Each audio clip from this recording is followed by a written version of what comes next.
렌즈라고 하는 건 실제 촬영 행위에 있어서 굉장히 중요한 역할을 합니다. 그 이유는 실제 렌즈라고 하는 것 자체는 인간에 비유하면 인간의 눈에 해당하는 역할들을 하기 때문이죠. 실제 벌어지고 있는 일을 이미지로 기록하고 있는 촬영이라고 하는 행위에 있어서의 가장 중요한 것은 어떤 시야로 어떤 피사체를 어떤 앵글로 담아내느냐에 따라서 각기 다른 형태의 느낌과 정서 그리고 정보를 전달할 수 있다는 것입니다. 그렇기 때문에 창작자의 역할을 해내기 위해서는 렌즈라고 하는 부분 자체에 대한 명확한 이해가 필요합니다. 그때서만 촬영이라는 행위가 단순히 기록을 저장하는 형태의 범위를 넘어서서 창작자의 행위로 넘어가는 단계가 될 수 있는 것입니다. 실제로 유명한 영화 감독들은 본인들이 선호하는 렌즈들이 있었다고 보통 이야기하는데요. 영화사에서 가장 위대한 영화라고 평가받는 시티즌 케인, 시민 케인이라는 영화는 주로 25mm로 찍혀있죠. 그리고 이 영화를 감독한 오존 웰즈는 다른 영화인 터치 오브 에블이라는 영화에서는 주로 18mm 렌즈를 선호했다고 이야기하죠. 장피에르 주네라고 하는 사람 또한 18mm나 14mm 그리고 25mm를 가장 선호했다고 하고요. 즉 이 두 감독들은 기본적으로 광각 렌즈를 선호한 감독들이었죠. 이어 반면 일본 영화 감독들 있죠. 일본 영화의 대부이죠. 오스 야스지로는 주로 50mm를 가장 선호했다고 합니다. 우리가 흔히 인간의 시야와 가장 흡사한 표준 렌즈라고 부르는 50mm를 가장 선호했다고 합니다.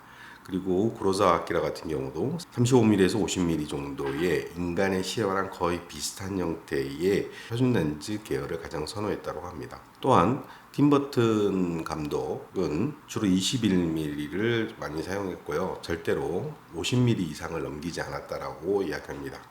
이 사람이 봤을 때는 기본적으로 50mm 이상의 망원 렌즈들은 본인이 담아내는 시야와 다른 형태의 이미지를 만들어낸다고 생각했기 때문이죠. 렌즈를 이루고 있는 아주 기본적인 지식들에 대해서 한번 알아보도록 하겠습니다. 렌즈라고 하는 것 자체가 만드는 역사적인 배경, 효과, 광학적 특성 이런 것들이 존재하지만 이런 것들은 너무 전문적인 지식이기 때문에 우선 초보자들이 기본적으로 알고 있어야 될 렌즈의 3요소에 대해서 알아보도록 하겠습니다. 그거는 렌즈의 포컬 랭스, 우리나라 말로 초점거리라는 뜻이고요. 그 다음에 화각, 그리고 밝기를 이야기하는 것입니다.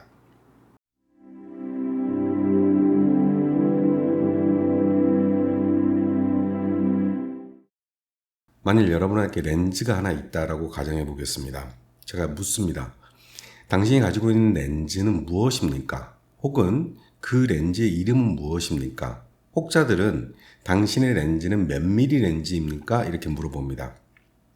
이때 여러분들이 보통 대답하실 때 본인이 가지고 있는 렌즈의 이름을 예를 들어서 50mm 렌즈입니다. 24mm 렌즈입니다. 35mm 렌즈입니다. 혹은 2470 줌 렌즈입니다. 이렇게 보통 부르실 겁니다. 그때 이 렌즈의 이름을 지칭하는 이 미리수, 숫자들, 그리고 밀리미터라고 하는 것 자체는 기본적으로 길이인 거잖아요. 그렇다면 어느 길이를, 이 숫자는 어떤 길이를 뜻하는 건가? 이때 이 길이를 바로 포컬 랭스라고 부릅니다. 이 말은 각각의 렌즈의 이름을, 구체적인 이름을 포컬 랭스로 대체해서 부르고 있다는 겁니다. 포컬 랭스는 우리나라 말로 초점거리를 뜻하며 이 초점거리는 렌즈의 이름이 되는 겁니다. 그렇다면 포컬 랭스란 무엇일까요?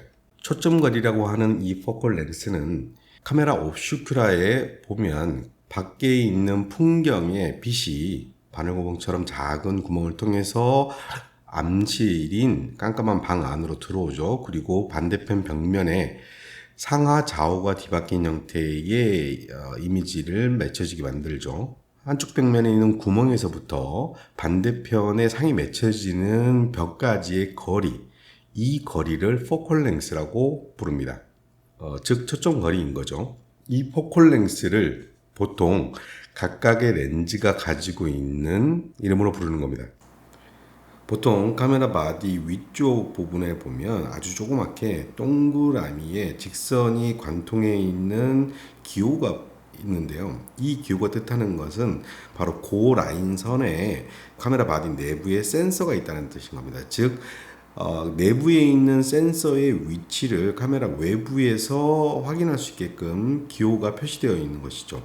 이 표시가 외곽에 나와 있다고 하는 것은 카메라 외부에서 정확하게 센서 위치가 어느 뒤에 있는지를 촬영자는 알고 있어야 된다는 것이죠. 예를 들어서 50mm 렌즈가 있다라고 친다라면 카메라 옵스큐라처럼 이미지를 모아서 통과시키는데, 그리고 센서로 빛을 전달하는데 상하 좌우 반전이 일어나죠. 그 상하 반전이 일어나는 지점을 렌즈의 센터라고 보통 부릅니다. 이거는 물리적인 센터를 뜻하는 게 아니고요, 광학적으로 빛이 크로스되는 지점을 뜻하는 겁니다. 이 지점에서부터 센서까지의 거리, 이 거리를 초점거리라고 부릅니다. 그래서 50mm 렌즈라고 치면 센서에서부터 렌즈 센터까지의 거리가 50mm, 즉 5cm 정도의 지점에 빛이 크로스되어서 상하 좌우 반전이 일어나는 지점이 있다라는 뜻이 되는 것입니다. 그리고 이 포컬 랭스에 의해서 렌즈가 가지는 화각이 결정됩니다.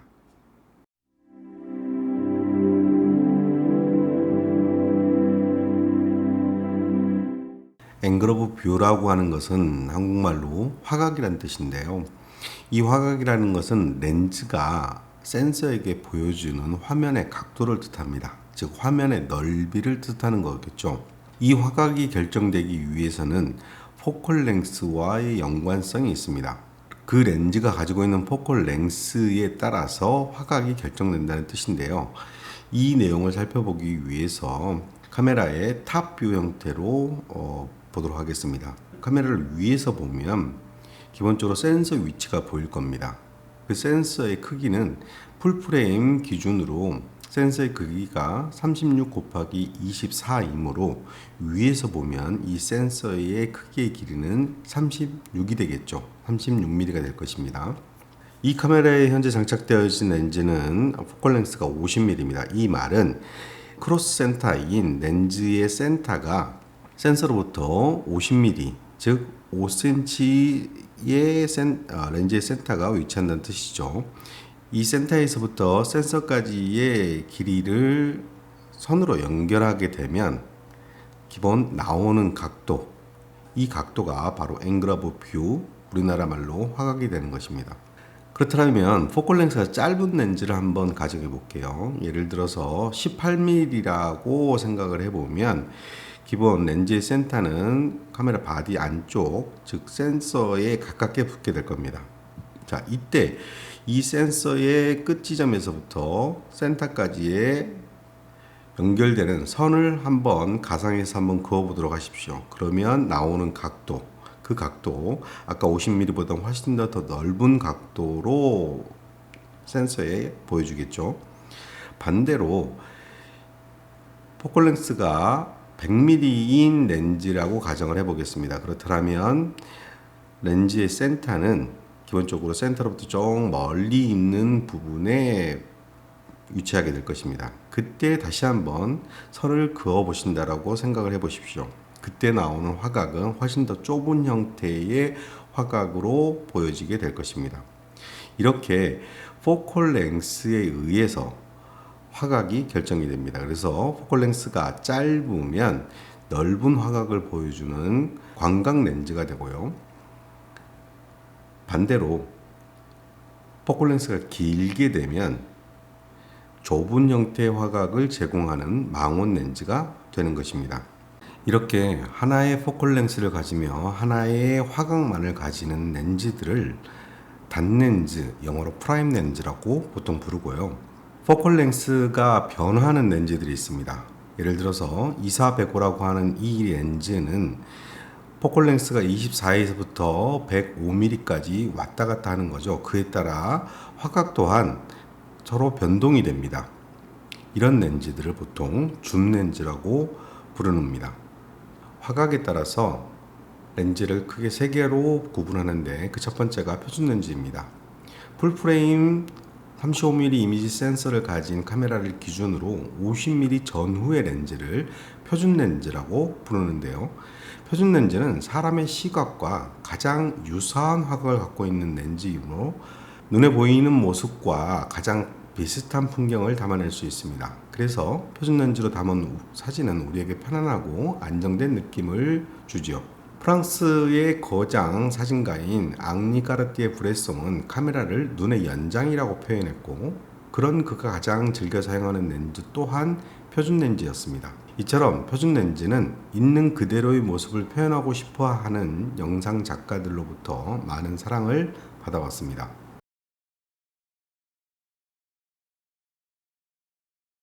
표준 렌즈보다 초점거리가 짧고 화각이 넓은 렌즈를 광각 렌즈라고 부릅니다. 같은 거리에서 촬영할 때 표준 렌즈보다 더 넓은 범위를 담을 수 있는 렌즈인 거죠. 광활한 풍경이나 거대한 건물 등 넓은 화각이 필요한 경우에 유용합니다. 광각 렌즈는 사물을 왜곡시켜 원근감을 가정하는 특성이 있는데요. 그래서 광각 렌즈를 활용하여 건물 내부를 촬영하면 실제보다 방이 더 넓어 보입니다.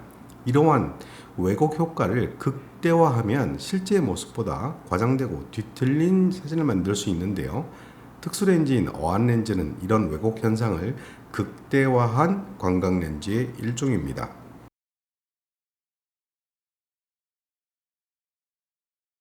망원 렌즈는 광각 렌즈와는 반대로 표준 렌즈보다 초점거리가 길고 화각은 좁은 렌즈입니다. 보편적으로 초점거리가 85mm 이상인 렌즈들을 망원 렌즈라고 부릅니다.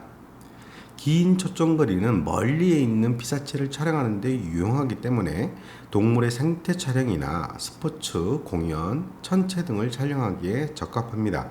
이런 거대한 망원 렌즈는 아주 먼 거리의 피사체도 눈앞에 있는 것처럼 선명히 당겨 찍을 수 있도록 도와주지만 그 무게나 크기처럼 가격도 만만치 않다는 단점이 있습니다. 따라서 내가 자주 담을 피사체가 어떤 것인지를 생각하고 그에 맞는 적절한 렌즈를 선택하는 것이 좋습니다. 각각의 렌즈는 모두 저마다의 장단점을 가지고 있습니다. 같은 망원이나 광각, 표준 렌즈라고 할지라도 특성에 따라서 가격, 무게, 그리고 크기가 모두 제각각이고요. 표현할 수 있는 방식 또한 다양합니다.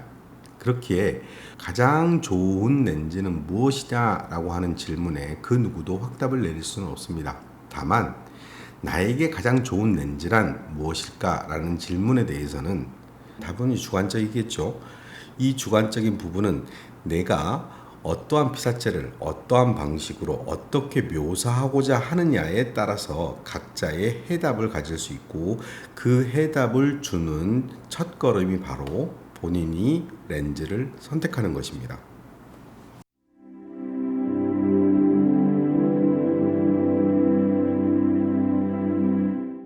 렌즈의 밝기라고 하는 것은 렌즈가 투과시킬 수 있는 빛의 양을 뜻합니다. 그 빛의 양이 많으면 렌즈가 밝다라고 표현하고요. 태생적으로 그 렌즈가 통과시킬 수 있는 빛의 양이 적으면 어두운 렌즈 이렇게 표시합니다. 모든 렌즈는 자신이 통과시킬 수 있는 빛의 최대 양이 있는데요. 그 양을 조리개 수치를 써서 최대 개방 조리개 수치로 표현합니다.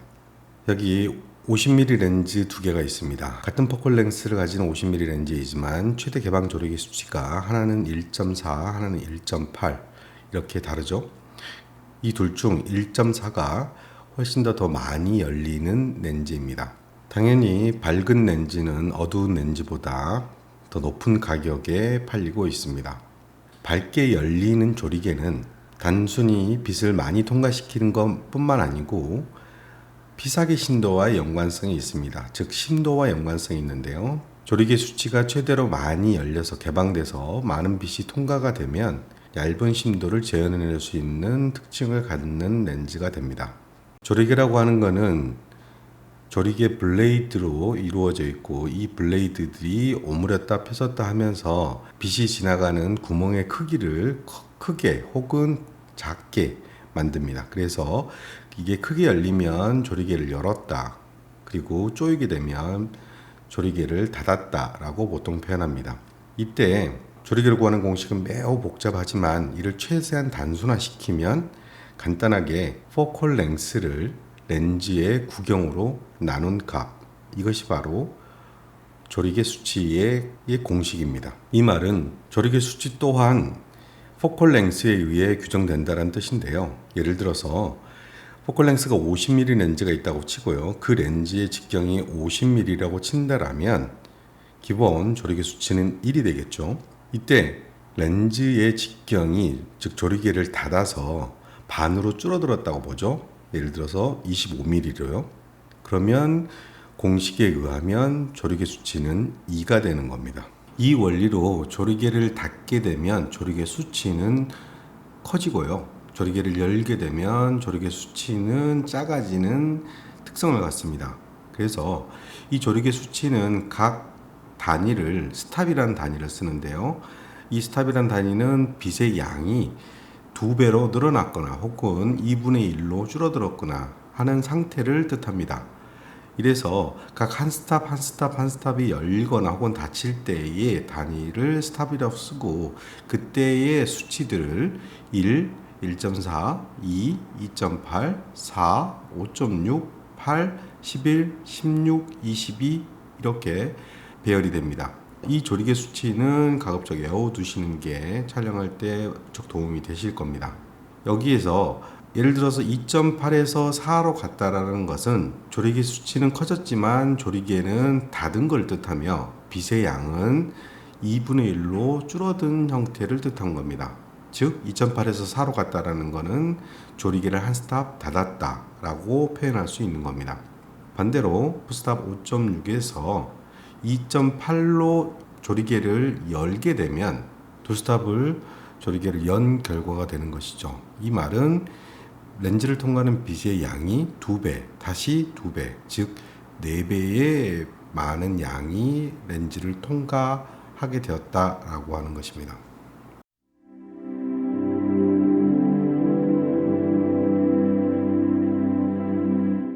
렌즈는 동그랗습니다.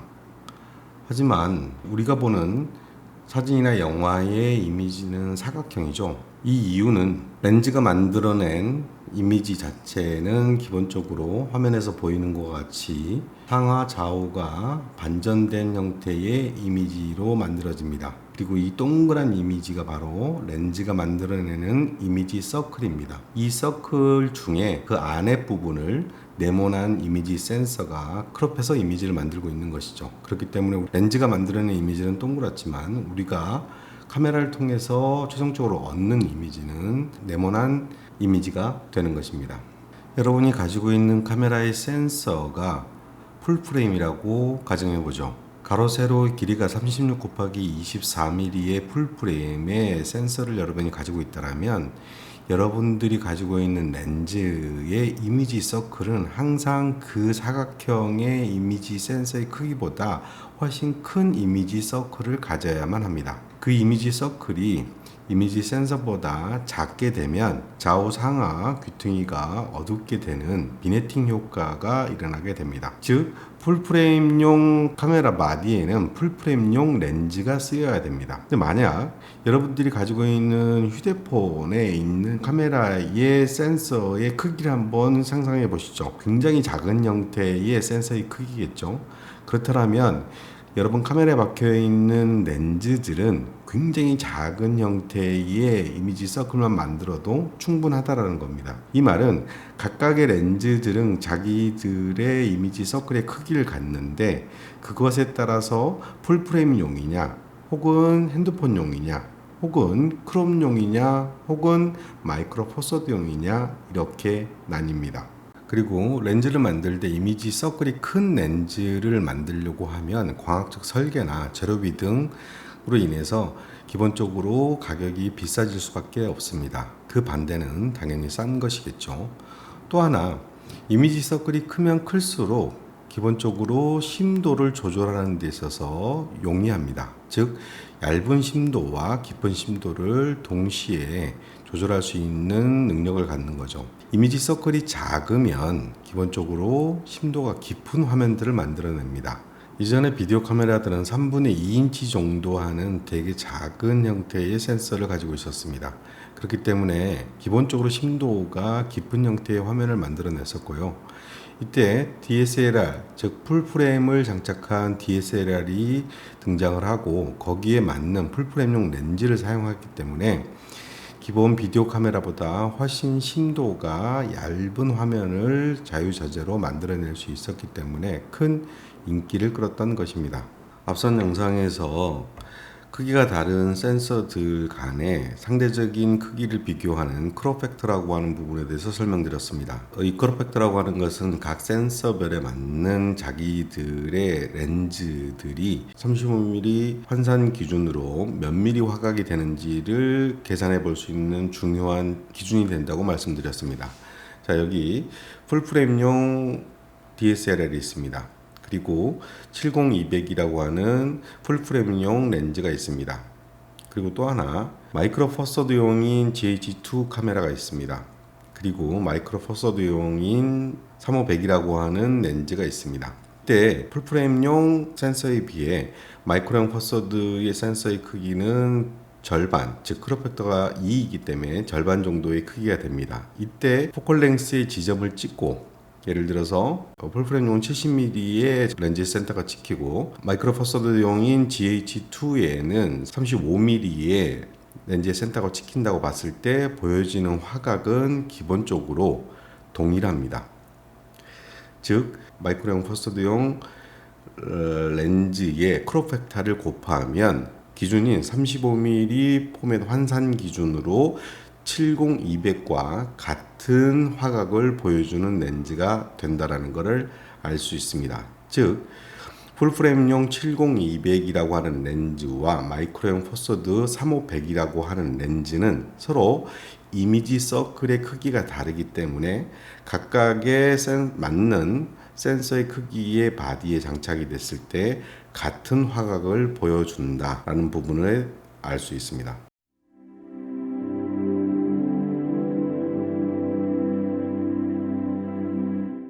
렌즈의 종류에는 사용되어지는 목적에 따라서 크게 사진용 렌즈와 영화용 렌즈 이렇게 두 가지로 나뉩니다.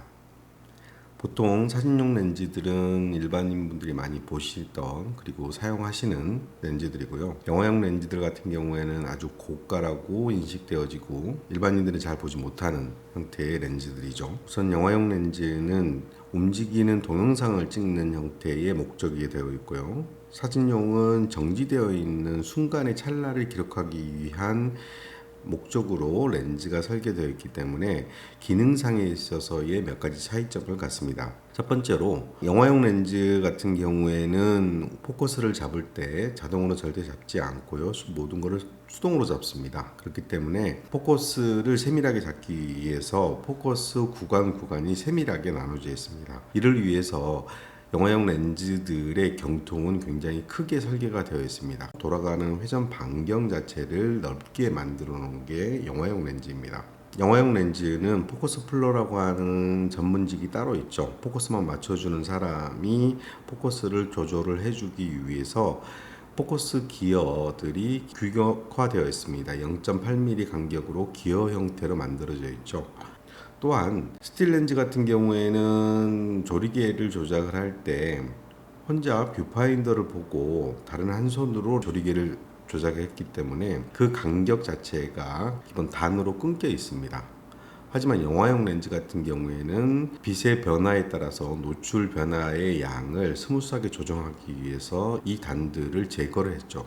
즉 영화용 렌즈는 무단 조리개라고 보통 부릅니다. 목적에 따라서 외형적으로 기능상 작동해야 될 기본적인 차이점들은 요 두 가지 정도가 되고요. 렌즈의 광학적 특징을 살펴보기 위해서 기본적으로 몇 가지 항목들이 존재하는데요. 첫 번째, 해상도.